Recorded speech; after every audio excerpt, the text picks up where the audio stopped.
वैसे तो भाषा की मर्यादा होनी चाहिए, इससे भला कौन इनकार कर सकता है। लेकिन अब कोई कहां इसकी परवाह करता है। खासकर राजनीति में कम ही लोग हैं जिन्हें भाषा की ज्यादा फिक्र होती है। रही बात चुनावी मौकों की, तो इस मौके पर तो जैसे सब कुछ भुला दिया जाता है।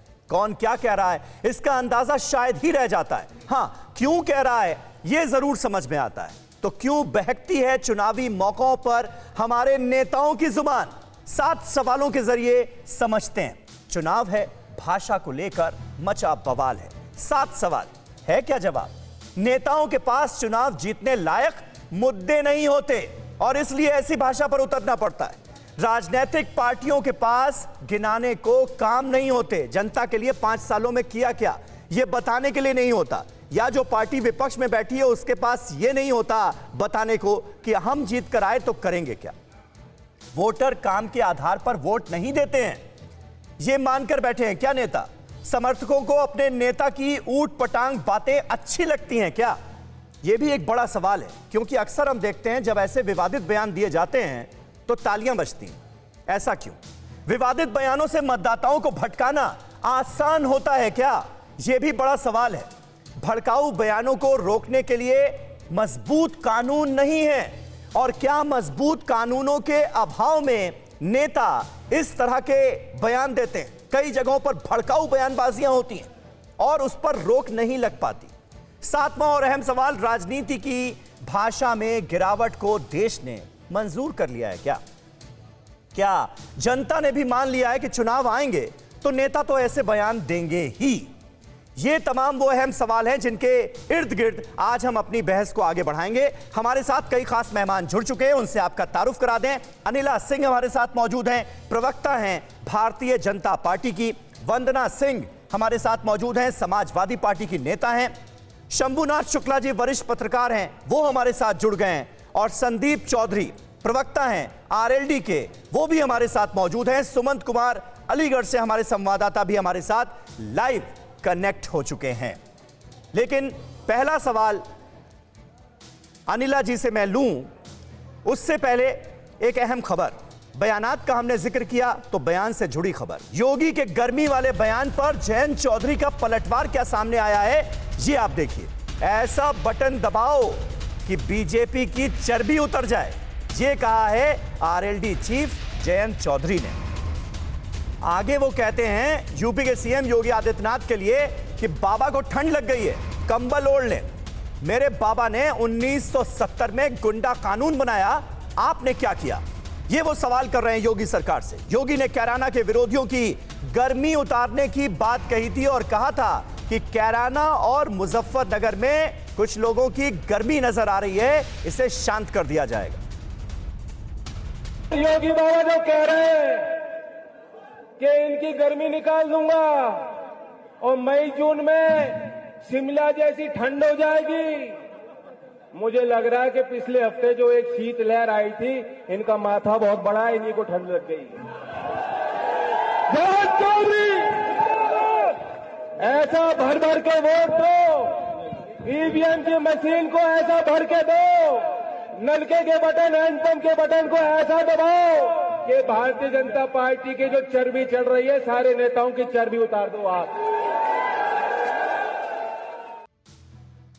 तो ये है जयंत चौधरी का ताजा बयान। अब जयंत चौधरी ऐसा कह क्यों रहे हैं, योगी आदित्यनाथ ने ऐसा क्या कहा था, ये आपको सुनाते हैं।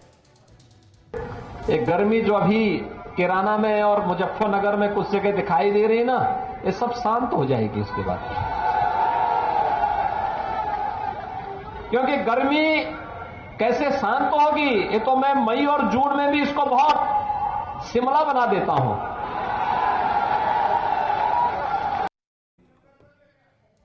तो ये जुबानी जंग जो है ये कौन सी कहानी कह रही है। अखिलेश यादव और जयंत चौधरी इस बार साथ हैं, दोनों का गठबंधन हो चुका है, टक्कर है बीजेपी से।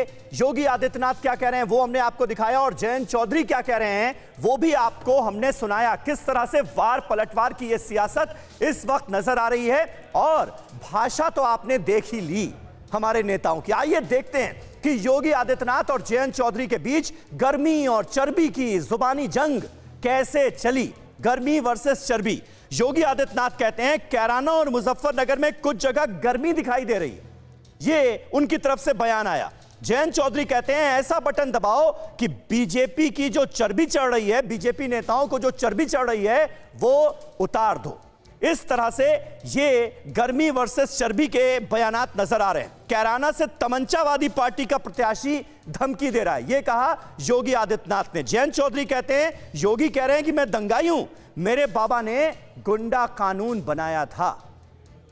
तो इस तरह से वार पलटवार किया जा रहा है। गर्मी अभी शांत नहीं हुई है, यह योगी आदित्यनाथ ने कहा 10 मार्च के बाद गर्मी शांत कर दी जाएगी।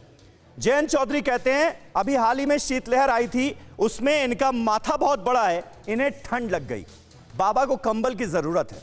ये कहते हुए नजर आए जयंत चौधरी। बाबा कंबल ओढ़कर गोरखपुर जाकर मठ में लेट जाएं, वो ये कह रहे हैं। योगी आदित्यनाथ कहते हैं इनकी गर्मी निकाल दूंगा, मई जून में शिमला जैसी ठंड ला दूंगा। कैराना और मुजफ्फरनगर के कुछ एरियाज का वो जिक्र करते हुए ये बात कहते हैं एक जनसभा में, और फिर अपने ऑफिशियल ट्विटर हैंडल से मुख्यमंत्री इसे ट्वीट भी करते हैं। और जयंत चौधरी की तरफ से जो जवाब दिया गया वो हमने आपको दिखाया। तो 2019 के लोकसभा चुनाव के दौरान हेट स्पीच का मामला काफी गर्म हुआ था, तब यह मामला सुप्रीम कोर्ट तक पहुंचा था। उस वक्त चुनाव आयोग ने क्या कहा था और उस पर सुप्रीम कोर्ट का क्या जवाब था, यहां यह जानना भी बहुत जरूरी है, क्योंकि अभी तक इन बयानात को लेकर चुनाव आयोग की तरफ से, अदालतों की तरफ से कोई स्टेटमेंट नहीं आया है। तो पहले के जो मामले नजीर बने हैं उनको आपके सामने रख दिया जाए। सुप्रीम कोर्ट ने कहा हमें बताइए कि आप क्या कर रहे हैं। ये 2019 में जो नेताओं की हेट स्पीच सामने आई थी उसके बाद ये रुख सामने आया था। चुनाव आयोग ने कहा इन मामलों में हमारे जो अधिकार हैं, जो हमारे राइट्स हैं, वो बेहद सीमित हैं। सुप्रीम कोर्ट ने कहा कि बताइए आपने क्या एक्शन लिया। तो चुनाव आयोग ने कहा हम नोटिस भेज सकते हैं और जवाब मांग सकते हैं, यानी जब नेता ऐसे बयान देंगे तो नोटिस भेज दिया जाएगा, उनसे जवाब मांग लिया जाएगा। तो सुप्रीम कोर्ट ने कहा कि कानून आपको क्या कदम उठाने की इजाजत देता है। सुप्रीम कोर्ट ने ऐसे बयानात को बहुत गंभीरता से लिया था, चुनाव आयोग से जवाब तलब किया था। चुनाव आयोग ने कहा हम किसी पार्टी को अमान्य घोषित नहीं कर सकते, यह अधिकार हमारे पास नहीं है। सुप्रीम कोर्ट ने कहा आप यह कहना चाह रहे हैं कि आप शक्ति विहीन हैं, आपके पास कोई शक्तियां ही नहीं है, आप ऐसे बयानात को रोक ही नहीं सकते। चुनाव आयोग ने कहा हम किसी उम्मीदवार को अयोग्य घोषित नहीं कर सकते। यह चुनाव आयोग ने अपनी जो दलीलें दी उससे साबित हुआ कि चुनाव आयोग यह कह रहा है कि हम तो दरअसल कुछ कर ही नहीं सकते ऐसे बयानों पर। सुप्रीम कोर्ट ने कहा आपका मतलब है कि ऐसे मामलों में आप असमर्थ हैं, कुछ कर ही नहीं सकते। चुनाव आयोग ने कहा ऐसे बयानों पर हम परामर्श और एफआईआर के निर्देश दे सकते हैं, यानी परामर्श लिया जा सकता है और एफआईआर के निर्देश दिए जा सकते हैं।